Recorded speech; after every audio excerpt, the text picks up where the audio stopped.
Bonjour à tous, c'est Edjoan. Après ma dernière vidéo qui était l'unboxing de la PS5, je me suis dit que j'allais vous donner des conseils justement pour aussi vous aider à trouver une PS5 parce que c'est vrai qu'elle n'est pas facile à trouver, qu'il faut quand même faire des petites recherches et on n'en trouve pas une comme ça justement, c'est pas comme avant, on va dans le magasin, on en prend une et c'est terminé. Et là non, cette console c'est un peu comme les cartes graphiques, pour en avoir une, il faut chercher et il faut bien chercher. Alors déjà, pour tous ceux par exemple justement qui viennent du monde du PC et qui ont galéré à trouver une carte graphique mais qui en ont une, vous verrez que pour trouver une PS5, ce sera plus simple. Donc déjà la première chose, c'est qu'il faut savoir où l'acheter, sur quel site. Donc beaucoup de sites en vendent, donc ça va d'Amazon à Cdiscount, en passant par Micromania, la Fnac, même Super U. Voilà, vous avez plein d'enseignes différentes parce que voilà, les jeux vidéo, c'est quelque chose qui est vendu dans beaucoup de magasins.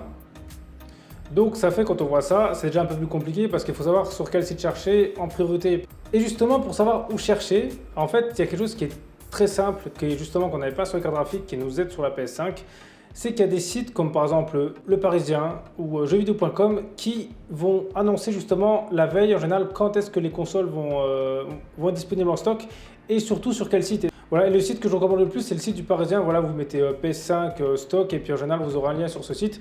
Et vous verrez que grâce à ce site, justement, vous saurez où chercher. Moi, personnellement, c'est ça qui m'a aidé justement à trouver une. Par contre, les annonces qu'il faudra faire attention, c'est les annonces Amazon, justement, quand ils vont vous dire, par exemple, dans la semaine, en stock sur Amazon. Le truc, c'est qu'ils n'ont pas précisé sur quel Amazon, c'est-à-dire que je me rappelle que, par exemple, c'était sur Amazon Allemagne, je crois, justement, que vous avez annoncé ça. Donc, par exemple, si vous allez chercher sur Amazon France, eh ben, vous n'en trouverez pas et il faudra aller sur Amazon.de. Après, voilà, là, c'était, par exemple, Amazon.de. Après, par exemple, ça peut être Amazon en Angleterre, ça peut être Amazon, justement, en Espagne, en Italie. Donc, ça, c'est les annonces d'Amazon, pour moi, sont un peu plus compliquées à trouver parce que c'est un peu aléatoire. Donc, il faut avoir un peu plus de chance. Sinon, après, voilà, il y aura les annonces Cdiscount qui sont assez fiables. Par exemple, il y a Super U et les annonces Micromania. Après, ce qu'il faut savoir aussi, c'est qu'en général, les annonces voilà, de stock, c'est souvent mis en ligne à partir de 9h. Donc, c'est souvent entre 9h jusqu'à 11h. En général, c'est à peu près la tranche d'horaire. Des fois, ça peut jusqu'à midi.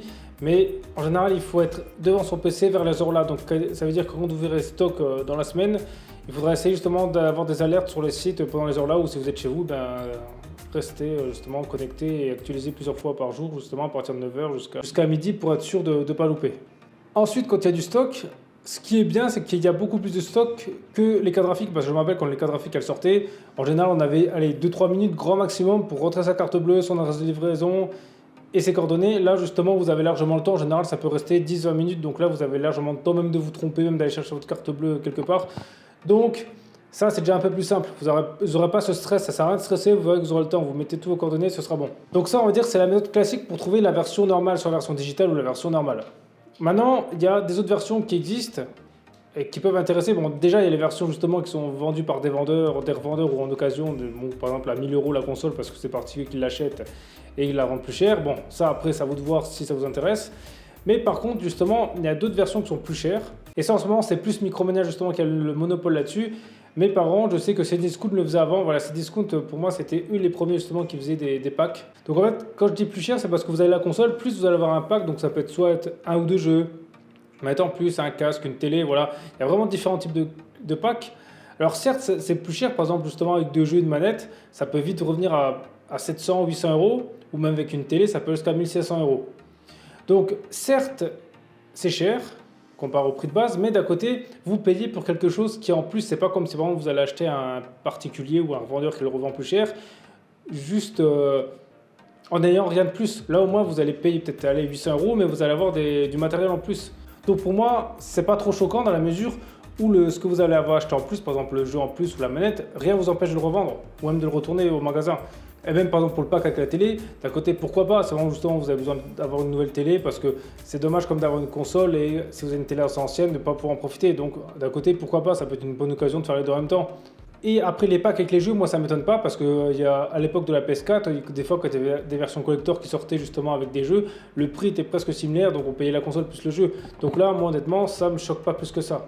Et je pense que justement, la bonne nouvelle de faire ça, c'est que tous les gens, par exemple, qui achètent la console pour la revendre plus cher, eh ben, les packs là, ils vont les délaisser parce que pour eux, il va falloir vraiment qu'ils revendent beaucoup plus cher et ne seront pas avantageux. Parce que jamais, par exemple, ils vont aller revendre une télé en occasion, ni par exemple des autres jeux plus chers. Donc c'est pas que les packs là sont vraiment beaucoup plus accessibles et il y en a de temps en temps. C'est vrai que le plus simple à avoir, c'est le pack avec la télé parce que des fois, il reste tout le temps en stock. Donc celui-là, si vous le voulez, vous pourrez presque l'avoir n'importe quand. Et aussi, Cdiscount le faisait à un moment, je sais qu'il le faisait avec des disques durs, des SSD. Donc là, récemment, j'en ai plus trop vu. Mais à un moment, elle le faisait aussi, donc pourquoi pas. Donc pour conclure, c'est vrai que c'est comme une petite organisation parce qu'il n'y a pas tout le monde, par exemple, qui peut être devant son PC le matin ou sur son téléphone justement le matin pour justement acheter en ligne. Mais malheureusement, à l'actuel, c'est un peu les seules solutions qui restent pour en avoir une. Après, les stocks, il y en a quand même assez régulièrement. On va dire que ça tombe allez, presque toutes les 2 semaines. Donc ça veut dire qu'il y a comme moyen, vous avez, je pense que si vous insistez, il y a moyen d'un moment d'en avoir une. Voilà, c'est quand même pas un produit si impossible à trouver, il faut juste un peu s'organiser. Ou sinon, si vous voulez pas trop vous embêter, ben achetez les packs un peu plus chers, parce que certes c'est plus cher, mais bon, au moins vous êtes sûr de l'avoir. Donc voilà, après si justement, si vous avez des questions justement là sur ce sujet, ben justement, dites-le moi dans les commentaires. Je serai ravi de vous répondre, et sinon merci à tous d'avoir regardé cette vidéo, c'était Edge, on se retrouve très vite pour une prochaine vidéo.